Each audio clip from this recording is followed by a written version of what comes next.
Pag nakapag-register ka na sa link na binigay ko, ito, pupunta ka sa profile mo. Tapos i-click mo yung live sa baba. Ayun, yun lang sa pinakababa. I-click mo yan. Ito. Ayan, i-click mo yung live na yan.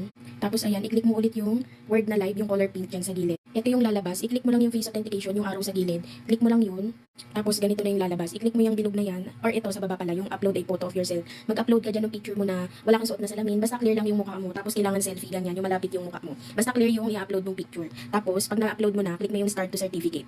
Pagka-click mo nun, may lalabas din siya na ganyan. Pero i-register mo yung ano mo, yung mukha mo. Kailangan sundin mo yung nakalagay doon. Minsan may nalagay doon, kailangan mo mag-blink, kailangan mo tumango, kailangan mo mag-left to right. Basta mag-check siya. Ayun, okay na yun. Tapos pag nagawa mo yun, ganyan yung lalabas. Under review. Wait ka lang ng, wala pa yung 30 minutes. Nakalagay dyan 30 minutes pero wala pa. Minsan nga ilang minutes pa lang eh. 1 to 2 minutes. Ayan, okay na, ma-approve na siya. Kapag na-approve ka, ito yung marireceive mong message sa pupo mo. Congratulations, face authentication has been approved. Ayan, pwede ka na mag-live. Ayan, ganito pala muna yung lalabas. Pag natapos mo yung face authentication, click mo naman tong live photo, i-click mo yung arrow. Tapos ganyan yung sample na lalabas. I-click mo lang yan dyan. Papaanuhan mo yan, lalagyan mo ng picture mo. Pag nalagyan mo na ng picture, ayan, kagaya niyan.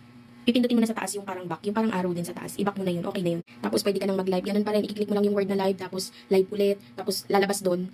May lalabas doon, syempre, ikaw, screen. Tapos i-click mo doon yung go live. Maglalagay ka doon sa taas, may nakalagay doon, chatting, singing, make friends. Ang i-click mo na lang chatting bago mo pindutin yung go live. Ayun, tapos magla-live ka na. Kahit anong gawin mo, okay lang. Kunwari naghuhugas ka ng plato, nakain ka, nakaupo ka, nanonood ka ng TV, basta kita ka sa camera, okay lang. Kahit hindi ka nakatingin sa camera, okay lang. Basta kita ka sa camera, dapat hindi ka aalis, ha, ganun. Kasi pag umalis ka sa live, kahit saglit na saglit lang, pag nahuli ka ng admin, ayun, masususpend ka, mababiolation ka. Pag nasuspend ka, hindi mo magagawa lahat ng task mo sa isang araw. Kinabukasan na ulit. Pag nasuspend ka ulit na nasuspend, ayan, pwede kang maban dito sa pupo. Hindi ka nakikita.